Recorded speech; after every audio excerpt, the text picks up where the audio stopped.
नमस्कार। अभी मैं सीतापुर के हरगांव क्षेत्र में हूँ। हरगांव क्षेत्र का एक ग्राम पंचायत है रिक्खीपुरवा, जहाँ पे इस वक्त मैं मौजूद हूँ। आप लोग तस्वीरों में देख सकते हैं, एक खेत में हूँ। चिलचिलाती धूप है, जहाँ पर एक बेवा विधवा औरत ने, महिला ने हम लोगों को यहाँ पर बुलाया है। क्या कुछ समस्याएं हैं? सरकार बड़े बड़े दावे करती है महिला सशक्तिकरण को लेकर के, औरतों के लिए बहुत कुछ सरकार ने कर भी रखा है, लेकिन ये ऐसी कौन सी महिला है? क्या समस्याएं इन लोगों की है जो यहाँ पर खेत में हम लोगों को इनको बुलाना पड़ा? और खेत की क्या समस्या है? हमने इनके ऑफ कैमरा जब बात की तो इन्होंने बताया कि ज़मीन को लेकर के हमारा कुछ मामला कई सालों से बिगड़ा हुआ है। इनके कुछ पुरखा थे, इनके पिताजी होंगे, पिताजी ने थे आपके पिताजी थे, पिताजी ने इनके एक 3 बीघे खेत को रेहन पे रखा था। रेहन जैसे कि पैसे दे करके खेत को रखा जाता है, उसी तरीके से इस खेत को उन्होंने रेहन पे रखा था एक दूसरे व्यक्ति के हाथ। खेत छोड़ने को जब उनकी लड़की ने, तस्वीरों में इनको भी देख रहे होंगे, ये मेरे साथ में खड़ी हैं, वो उनकी एक्सपायर हो गए, उनकी डेथ हो गई। उसके बाद में इन्होंने खेत छोड़ने की जब बात कही तो उन्होंने कहा कि हम कुछ एक फसल काट करके उसके बाद खेत को छोड़ देंगे। तस्वीर इसलिए दिखाना ज़रूरी है क्योंकि महिलाओं के लिए जो सरकार ने किया बहुत अच्छा किया। कई जगहों पर हम लोगों ने कवरेज किया, लेकिन ये महिला जो हैं ये क्यों परेशान हैं, इनसे हम बात करेंगे। इस ज़मीन को, इस जगह को लेकर के, इस खेत को लेकर के, इस चिलचिलाती धूप में आज ये खेतों में खड़ी हैं और हम लोगों को भी आना पड़ा।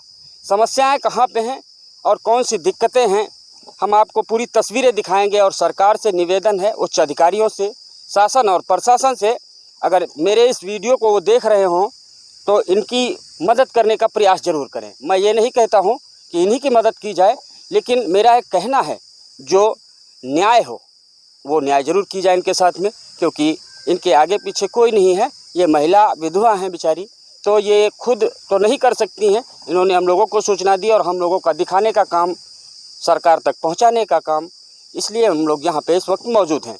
हम इनसे बात करने का प्रयास करेंगे। कुछ इनके हाथ में कागज़ भी हैं, इस कागज़ के बारे में बात करेंगे और खेत के बारे में।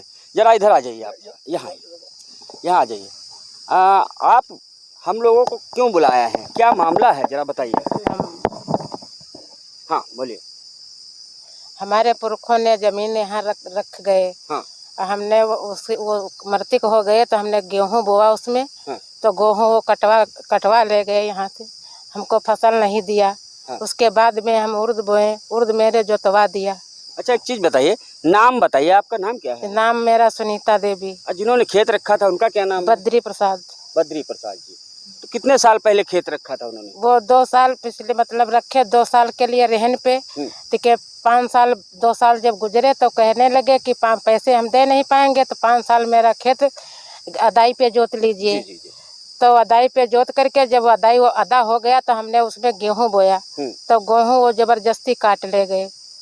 नहीं, गेहूँ को आपने बोया था? हाँ, हमने बोया गेहूँ। तो उन्होंने क्यों काट लिया? उन्होंने काट लिया, गेहूँ काट ले गए। उसके बाद में हम खेत पलावा करके उर्द बोए, उर्द वो भी जोतवा दिया मेरे। उर्द जोतवा दिया। जब फसल को उन्होंने नष्ट किया था तो आपको पुलिस प्रशासन को या राजस्व विभाग को इतला करनी थी, सूचना देनी थी। तो हम वहाँ थाने को गए, वहाँ में हमको उल्टी सीधी गाड़ी दे के भगा दिया। ये किसने कहा? वो दरोगा सिपाही ने कहा। अच्छा, क्या नाम उनका जानती हैं? नाम नहीं मुझको पता है। किस थाने की मामला है? ये हरगांव थाने का मामला है। हरगांव थाने का मामला। कितने दिन पहले आपने एप्लीकेशन दी थी? हो चुके हैं 15-20 दिन। 15-20? हाँ। अच्छा, फिर क्या हुआ? फिर जमीन को लेकर के क्या मामला है? वो कहने लगे कि तुम्हारा फैसला नहीं हो पाएगा और हम यहाँ से भाग जाइए। तो वहाँ से हमने भाग आए जी। एप्लीकेशन आपने दी थी? हम आप एप्लीकेशन दिए हैं? हाँ। अच्छा, कुछ न्याय नहीं मिला? कुछ न्याय नहीं मिला। फिर क्या सोचे आप? फिर हम क्या सोचे, हम फिर ऊपर गए जिले पे मेरी। अच्छा, कप्तान साहब के पास? हाँ, कप्तान साहब के पास गए, वहाँ मेरी सुनवाई नहीं हुई। अच्छा, आप कब गई थी कप्तान साहब के पास? हो चुके हैं 10-12 दिन। 10-12 दिन। क्या राजस्व विभाग को भी इतला किया है आपने, तहसील में जा करके? वहाँ नहीं गए, अभी पहुँचे हैं। वहाँ नहीं गए? ऑनलाइन कोई एप्लीकेशन? हाँ, ऑनलाइन डाली गई एप्लीकेशन। ऑनलाइन डाली? हाँ, ऑनलाइन डाली गई। अच्छा, एक बात बताइए, जब उन्होंने रेहन रखा था खेत को, कितने पैसों पे रखा था? 60,000 रुपये पे रखा था। वो मुझसे बताए नहीं, जो गवाह थे वो बताए। अच्छा, वो उन्होंने नहीं बताया, वो एक्सपायर हो गए। हाँ, वो एक्सपायर हो गए। जो जब लेन देन का मामला आया तो वो बुलाया गवाहों को, तो गवाहों ने बताया इतने पे खेत रखा हुआ है जी। तब हम जाने। तो 5 साल की जो आपने बात कही कि 5 साल उन्होंने कहा था 5 साल फसल काट लीजिएगा, जब 5 साल पूरे हो जाएंगे जब ही तो तुमको खेत देंगे वो लोग। 5 साल पूरे हो चुके हैं। पूरे हो गए? हाँ, पूरे हो चुके हैं। मेरा खेत नहीं मिल रहा है मुझको। अच्छा। हमारे कोई है नहीं, ना आदमी है, ना मेरे बाप महतारी। चलिए ठीक है, रोइए नहीं, इंसाफ मिलेगा आपको। छोटे छोटे हैं तो हम कहाँ जाए। कुल कितना समय हो गया है? 8 साल हो चुके हैं। 8 साल हो 8 साल हो चुके हैं। हमारे बच्चे छोटे छोटे हैं, बताओ हम कहाँ जाए। हाँ, ये तो बात सही है। कितनी जमीन है वो 3 बीघा है जमीन है। 3 बीघा। हाँ। अब क्या चाहती हैं आप? हम चाहते हैं कि मेरी जमीन छूट जाए। अब नहीं हमारी सुनवाई होगी तो हम वहाँ जाएंगे मोदी के पास। अच्छा, मुख्यमंत्री जी के पास भी जाना चाहती हैं। नहीं, अगर नहीं इंसाफ यहाँ मिलता है, नहीं इंसाफ यहाँ मिलता है तो हम वहाँ जाएंगे मोदी के पास। 60,000 रुपए की आपने बात कही कि 60,000 रुपए पर रिहान रख दिया गया था। 5 साल की बात हुई, आज 8 साल हो भी गए हैं। आपने इससे पहले कोई फसल भी बोई होगी, तो फसल जब बोई थी तो आपने फसल भी काटी होगी। हम उसके पहले हमने फसल तो काटा, बहुत दिन पहले काटे फसल। मेरे पुरखों का कब्जा था। उसके बाद में मतलब कुछ खर्चा अटका होगा पुरखों का, तो वो भी रख गए। मुझसे लोगों से सलाह नहीं लिया। हम अभी जब हम जोतने के टाइम आया तो हम मतलब ये कह गए थे कि जमीन बिटिया आंसू छूट जाएगी, तले वो एक्सपायर हो गए।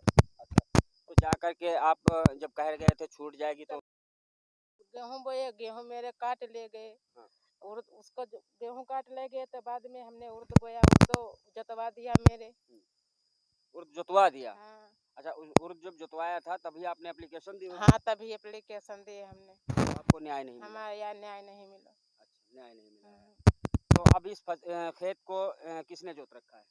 देसू जोत रखे। अच्छा, एक चीज बताइए, जब फसल जोती गई थी उसमें कौन कौन से लोग फसल को नष्ट करने आए थे? ये फसल ये आए नष्ट करने आए थे बहादुर और वो अशोक। ये किसके लड़के हैं? ये उनके लड़के हैं बांके के। ये निवासी कहाँ के हैं? टुंडरापुर के। हाँ, थाना हरगांव है? हाँ, थाना हरगांव है।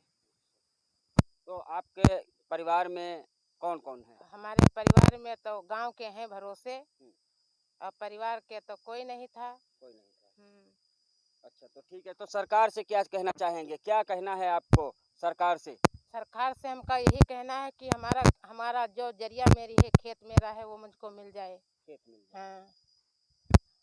चलिए ठीक है। कौन ये कागज आपने जो पकड़ रखे हैं ये क्या है? कागज में जरा दिखाइए इनको, कागजों में क्या है?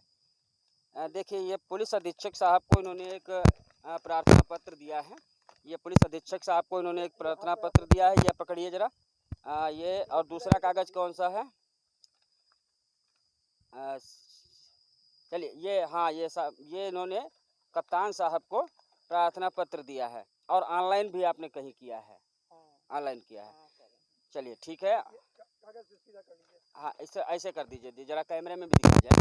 ये तो ये एक महिला है जिनकी दास्तान आप लोग सुन रहे थे, और इनका साफ तौर पे कहना है 8 साल हो चुके हैं लेकिन खेत को छोड़ नहीं रहे हैं, जिससे हम लोग काफ़ी हद तक परेशान हैं। खेत उन लोगों का था, इनके जो पुरखा थे, आज इनके पास आ गया है, तो ये खेत को छुड़ाना चाहते हैं, लेकिन वो लोग अपनी मनमानी पे जुटे हुए हैं और इनको खेत नहीं दे रहे हैं। मेरा निवेदन है उच्च अधिकारियों से और सरकार में बैठे उन लोगों से कि इनको जो न्याय दिलाना चाहिए वो न्याय जरूर दिलाई जाए, जिससे सरकार पर और शासन प्रशासन पर इन जैसी लोगों की जो भूमिकाएं हैं, जो विश्वास है, वो विश्वास जरूर टिका रहे। तो मेरा निवेदन है, आप लोग देखते रहिए fact news Bharat, bureau report, Sitapur.